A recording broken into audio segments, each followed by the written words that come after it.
Assalamualaikum warahmatullahi wabarakatuh. Kembali hari ini kita melanjutkan ngaji kitab Melayu Al-Bahjatul Mardiyah fil Akhlaqid Diniyah oleh Haji Muhammad Sarni bin Haji Jarmani bin Haji Muhammad Siddiq Al-Alabi.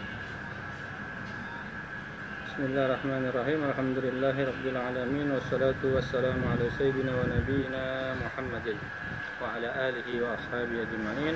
Qala al-muallif rahimahullah ta'ala wa nafa'ana bi ulumihi wa bi ulumi aslafihi fid dharain amin. Kemarin kita sudah membaca adab seorang pelajar. Adab seorang pelajar itu dibagi 3. Yang kemarin kita sudah membahas 1 dan 2-nya, yaitu adab terhadap dirinya sendiri, adab terhadap gurunya, dan hari ini kita baca yang ketiga, yaitu adab terhadap kawan sesama pelajar. Adab terhadap kawan sama-sama belajar, yaitu hendaklah ia menghormati kepada kawannya serta kasih mengasihi terhadap mereka,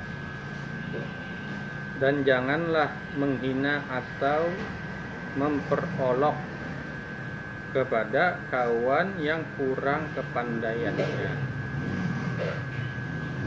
Yang kada boleh mengejek kepada sesama kawan, karena namanya orang belajar ini kan cara mengajar sama, fasilitas sama, tapi daya tangkap setiap murid atau pelajar itu kan berbeda-beda. Ada yang memang cepat karena cerdas, karena memang potensi bawaan. Ada yang agak lambat, mungkin karena daya dukung keluarga, atau memang karena bawaannya memang agak lambat. Nah, menurut kitab Al-Bahjatul Mardiyah, jangan saling mengolok, terutama kepada mereka yang lambat dalam menangkap kawan yang kurang kepandaiannya, bahasanya seperti itu. Boleh jadi dia lebih pandai di kemudian harinya. Nah, ini banyak terjadi.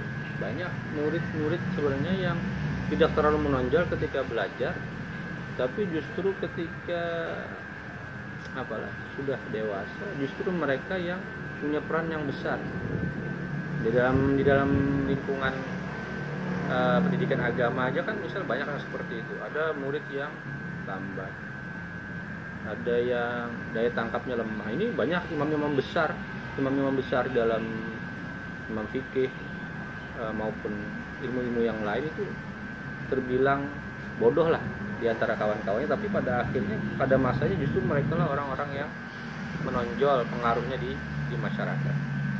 Jadi jangan kita mengolok-olok, karena bisa jadi yang justru kurang kepandaiannya itu bisa lebih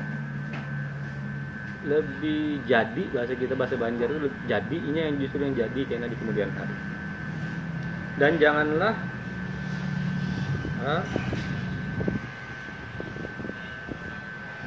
menyukakan saudaranya yang dimarahi oleh gurunya.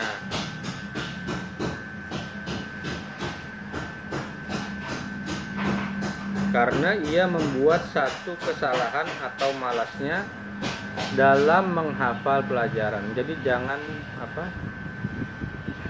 mengejek ketika teman sesama pelajar itu misal dimarahi gurunya, karena bisa jadi itu justru lebih bermanfaat baginya dan membuatnya lebih paham.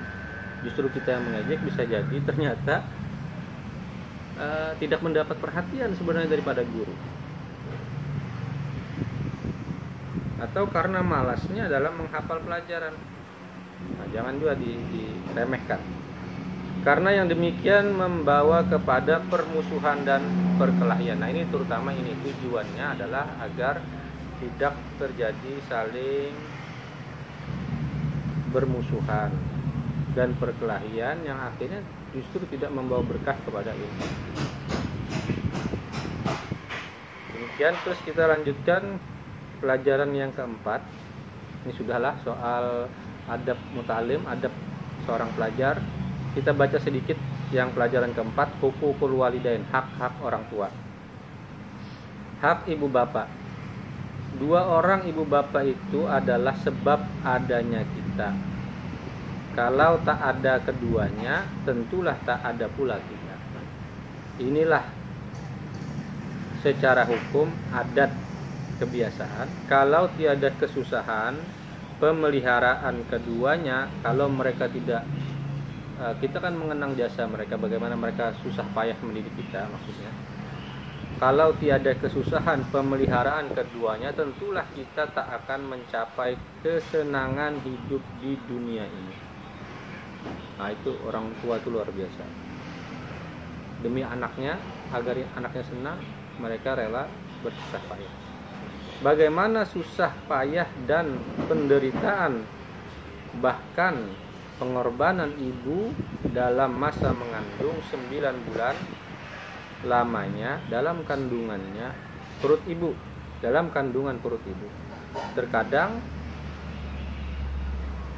Terkadang si ibu mendapat sakit dan kepayahan, sedang si bapak belum lagi anaknya lahir, ia berusaha mencari rizki demi keperluan segala sesuatu untuk menyambut kedatangan anak yang dinanti-nanti waktu kelahiran. Setelah anaknya lahir, dipeliharanya pula dengan sungguh dan penuh kesayangan. Dalam pemeliharaan, si ibu belum mau tidur sebelum anaknya tertidur. Ibu tak mau makan sebelum ayah makan. Kalau anaknya sakit,